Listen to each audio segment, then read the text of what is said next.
Good morning. I am Anil Agarwal, former Chief Manager, Punjab National Bank. So, for EWS candidate, there was a demand that they should be allowed more time to submit the EWS certificate. And I advise you to send the email to State Bank of India and wait till filling of form by May 16th. Many of you sent the mail to SBI and many of you waited till May 16.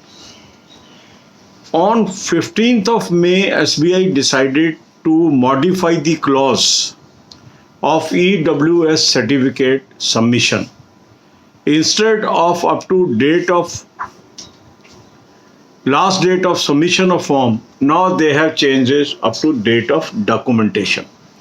Date of documentation means when result is out and you are allowed to show your certificates to SBI.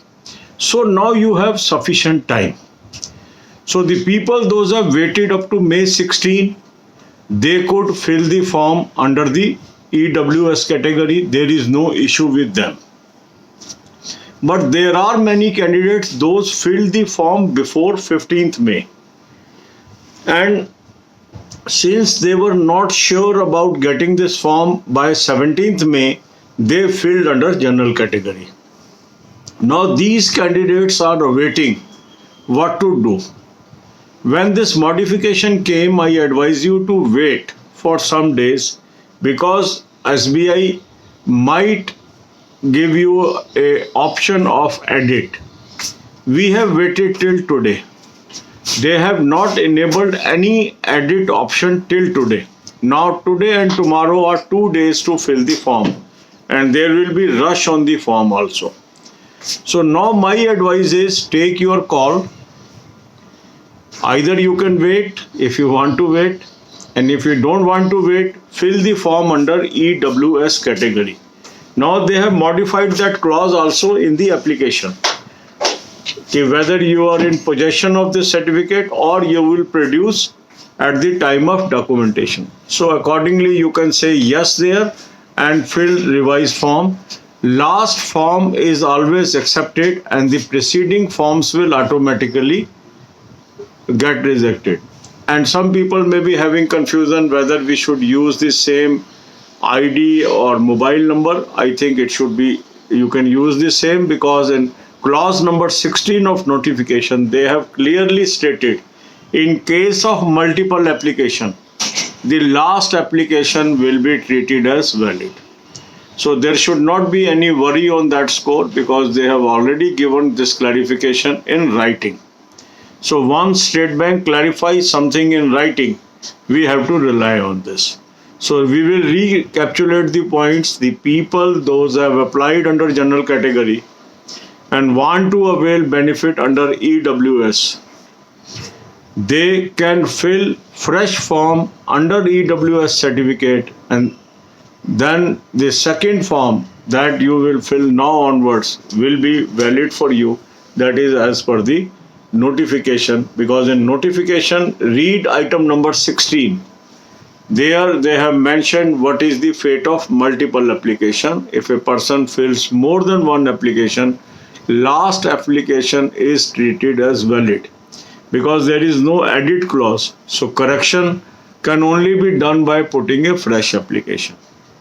This may involve cost because for general category candidates they have to pay the fees, but SBI has not modified or given the edit option. Now it is your call that you have to take.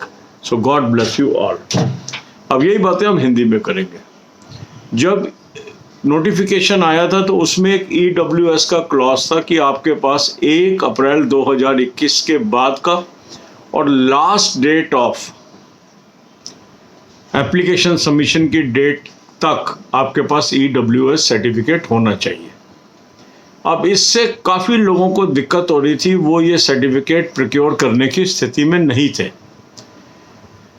और जब आपने ये विषय उठाया तो मैंने आपको ये सलाह दी थी कि आप 16 मई तक वेट करें और साथ ही साथ स्टेट बैंक ऑफ इंडिया को मेल डालें कि ये क्लॉज मॉडिफाई किया जाना चाहिए, क्योंकि आज की स्थिति में संभव नहीं है सर्टिफिकेट बनवाना। आप में से बहुत लोगों ने ये मेल डाली और उसका परिणाम ये हुआ कि 15 मई को फैसला आ गया कि ये डेट एक्सटेंड हो गई। आपको उन्होंने वो क्लॉज मॉडिफाई कर दी और उस क्लॉज को ये कर दिया कि अब आप 1 अप्रैल 2021 के बाद का सर्टिफिकेट और डेट ऑफ डॉक्यूमेंट्स तक आप बनवा सकते हैं। सर्टिफिकेट अभी भी आपको नया चाहिएगा। जिनके पास 1 अप्रैल 2021 से पहले का सर्टिफिकेट है उस पर आपको EWS का बेनिफिट नहीं मिलेगा, ये आपको ध्यान रखना है।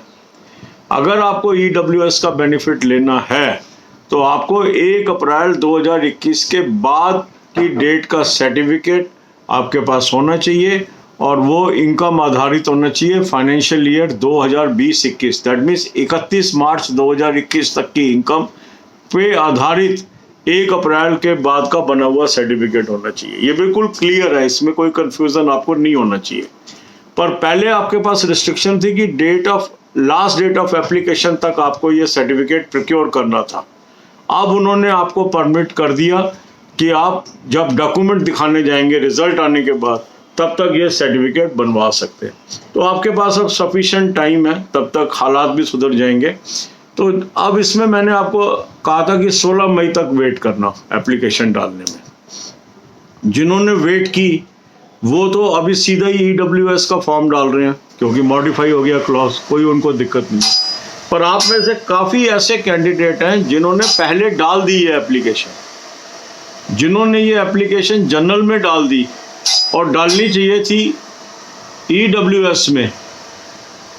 1 मिनट होल्ड कीजिए।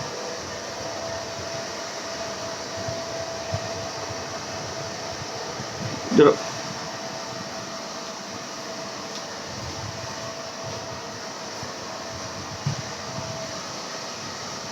एक मिनट बाहर देखना। साक्षी, साक्षी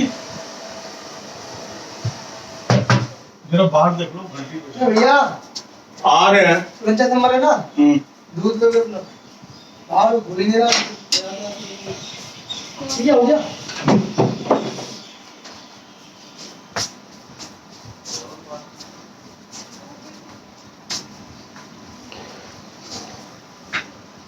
तो ये जो लोग हैं जिनकी जनरल कैटेगरी में एप्लीकेशन डली है,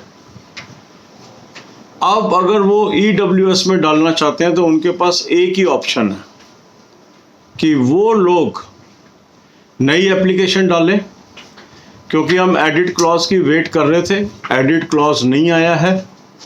तो या तो अभी आप वेट कर सकते हैं, ये आपकी चॉइस है। अब केवल आज और कल का दिन बचे हैं, तो सही तो यही रहेगा कि आप जनरल कैटेगरी में एप्लीकेशन डाल दें, जनरल की बजाय आप EWS में अपनी एप्लीकेशन डाल दें।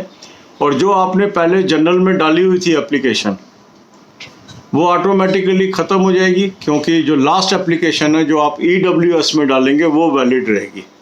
इसके लिए क्लॉज नंबर 16 आप पढ़ लें। क्लॉज नंबर 16 जो नोटिफिकेशन का है उसमें साफ साफ ये लिखा हुआ है कि जो बाद की एप्लीकेशन है वो वैलिड मानी जाती है। कई लोगों के मन में भ्रम होता है कि हम नया मोबाइल नंबर डालें, नया ID डालें, तो मुझे नहीं लगता ऐसी कोई ज़रूरत है। जब वो मल्टीपल एप्लीकेशन का क्या फेट होगा, SBI ने बता दिया आपको कि बाद वाली एप्लीकेशन एक्सेप्ट होगी। तो आप अगर एक से अधिक एप्लीकेशन डालते हैं तो सेकंड एप्लीकेशन ही आपकी एक्सेप्ट होगी। अब क्योंकि एडिट क्लॉज नहीं है तो नेचुरल अगर किसी को कोई करेक्शन करनी है तो उसके पास मेथड ही क्या है, मेथड ही है कि वो नई एप्लीकेशन डाले। तो इसलिए इसमें कोई भ्रम नहीं होना चाहिए। हाँ, इसमें नुकसान जरूर है, जनरल कैंडिडेट है, पहले फीस दी हुई है, अब दोबारा फीस देनी पड़ेगी, क्योंकि पहले वाली फीस जो है आपकी इसमें रिफंड नहीं होगी। God bless you all.